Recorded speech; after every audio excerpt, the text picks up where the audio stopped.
Assalamualaikum warahmatullahi wabarakatuh. Nama saya Firdaus Ilham Giri Pratama dengan NIM 202111254 dari Prodi S2G. Saya akan menjelaskan tentang qaul sahabi. Secara bahasa, qaul artinya perkataan, ucapan, atau sabda. Sahabi dapat diartikan sahabat Nabi, yaitu orang mukmin yang pernah bertemu langsung dengan Nabi serta bergaul lama dengan beliau. Secara istilah, menurut pandangan Imam Syafi'i, qaul sahabi adalah fatwa-fatwa yang dikeluarkan oleh sahabat Nabi Muhammad SAW menyangkut hukum masalah-masalah yang tidak diatur di dalam nas baik Al-Quran maupun Sunnah. Pengertian lain dari qaul sahabi adalah pendapat para sahabat Rasulullah SAW, yaitu pendapat para sahabat atas suatu permasalahan yang dinukil para ulama baik berupa fatwa maupun ketetapan hukum, di mana ayat dan hadis tidak menjelaskan hukum atas permasalahan yang dihadapi oleh para sahabat tersebut. Macam-macam qaul sahabi. Menurut pandangan Abu Zahrah, fatwa sahabat terdiri dari beberapa macam. 1. Apa yang disampaikan sahabat adalah suatu berita yang didengarnya dari Nabi, namun ia tidak menjelaskan bahwa berita itu sebagai sunnah. Yang kedua, apa yang disampaikan sahabat itu sesuatu yang dia dengar dari orang yang pernah mendengarnya dari Nabi, tetapi tidak ada penjelasan dari orang tersebut bahwa yang didengarnya itu berasal dari Nabi. Yang ketiga, apa yang disampaikan sahabat itu adalah hasil pemahamannya terhadap ayat-ayat Al-Quran yang orang lain tidak memahaminya.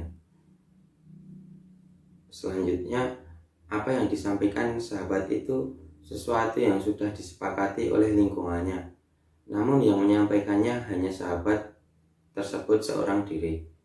Yang kelima, apa yang disampaikan sahabat itu adalah hasil pemahamannya atas dalil-dalil karena kemampuannya dalam bahasa dan dalam penggunaan dalil lafaz. Contoh qaul sahabi. Yang pertama, kasus potong tangan pidana pencurian. Di dalam Al-Quran, Allah berfirman pada surat Al-Maidah ayat 38. Pencurian menurut hukum Islam ialah perbuatan seorang mengambil harta orang lain secara sembunyi-sembunyi pada tempat penyimpanan yang wajar. Tetapi berbeda dengan Umar bin Khattab yang dikabarkan pernah tidak melaksanakan hukum potong tangan sewaktu masyarakat Islam sedang mengalami musibah kekurangan persediaan makanan dan bahaya kelaparan. Peristiwa ini terjadi pada musim paceklik dan juga beberapa perkara yang berkaitan dengan masalah pencurian, seperti pencurian Baitul Mal dan pencurian seorang budak yang tidak diberi makan oleh majikannya. Dalam kasus tersebut, tidak mudah untuk mengatakan bahwa Umar telah melanggar ketentuan ayat Al-Quran yang memerintahkan pemotongan tangan pencuri, sementara Al-Quran sendiri tidak memberikan perincian penjatuhan hukuman potong tangan tersebut. Menurut Ahmad Hasan, terserah sunnah dan ra untuk memutuskan kapan pemotongan tangan dilaksanakan dan kapan tidak. Contoh yang kedua dari Khalifah Utsman bin Affan tentang azan 2 kali. Hal tersebut tercantum dalam kitab hadis, yaitu sebagai berikut. Dari Sa'id Ibnu Yazid, semoga Allah meridhoinya.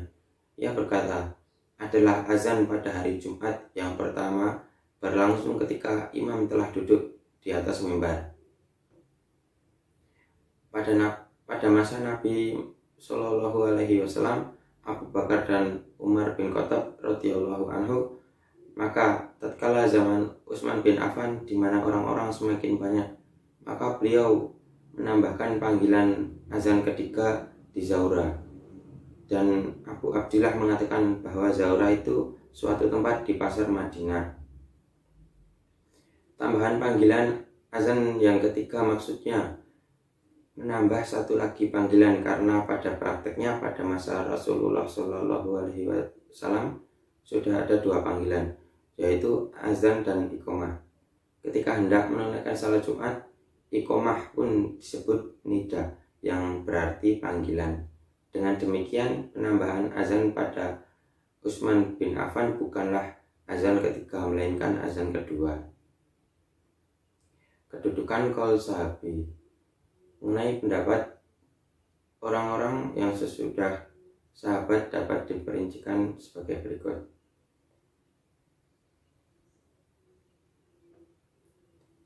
1. Pendapat sahabat dalam hal yang tidak ditanggapi oleh akal pikiran. Pendapat semacam ini berupa hujah terhadap kaum muslimin, karena yang dikatakannya tidak boleh berasal dari Nabi. Yang kedua, pendapat sahabat yang tidak disalahi oleh sahabat lain. Pendapat semacam ini menjadi hujah bagi kaum muslimin, karena pendapat tersebut merupakan ijma' sahabat. Yang ketiga, pendapat sahabat itu hasil ijtihadnya sendiri, sedangkan di antara sahabat ada yang tidak sepakat dengan pendapat itu. Pendapat seperti inilah yang diperselisihkan kehujahannya di kalangan ulama. Ulama usul memiliki 3 pendapat, yaitu 1. Pendapat mengatakan bahwa qaulu sahabi dapat menjadi hujah. Pendapat ini berasal dari Imam Maliki, Abu Bakar Ar-Razi, Abu Said, sahabat Imam Abu Hanifah, begitu juga Imam Syafi'i dalam mazhab qadimnya, dan juga Imam Ahmad bin Hanbal. Yang kedua, satu pendapat mengatakan bahwa mazhab sahabat qaulu sahabi secara mutlak tidak dapat menjadi hujah atau dasar hukum. Pendapat ini berasal dari jumhur Asy'ariyah dan Mu'tazilah dan Abu Hasan Al-Khara dari golongan Hanafiyah. Beberapa alasan lain yang menyatakan qaulu sahabi tidak dapat dijadikan hujah. Ijma' telah terjadi di kalangan sahabat bahwa di antara sesama sahabat boleh berbeda pendapat. Dari segi alasan logika, sahabat termasuk golongan mujtahid juga, sedangkan pendapat mujtahid mempunyai peluang untuk salah atau lupa. Oleh karena itu, mujtahid dari generasi tabi'in dan sesudahnya tidak wajib mengikuti qaulu sahabi. Fakta sejarah menunjukkan beberapa sahabat mengakui hasil ijtihad tabi'in yang berbeda dengan hasil ijtihad mereka. Yang ketiga, ulama Hanafiyah, Imam Malik, qaul qadim Imam Syafi'i, dan pendapat terkuat dari Imam Ahmad bin Hanbal menyatakan bahwa pendapat sahabat itu menjadi hujah, dan apabila pendapat sahabat bertentangan dengan qiyas, maka pendapat sahabat didahulukan. Alasan yang mereka kemukakan antara lain adalah dalam firman Allah dalam surat At-Taubah ayat 100. Demikian pembahasan saya tentang qaul sahabi. Semoga dapat bermanfaat. Sekian dari saya. Wassalamualaikum warahmatullahi wabarakatuh.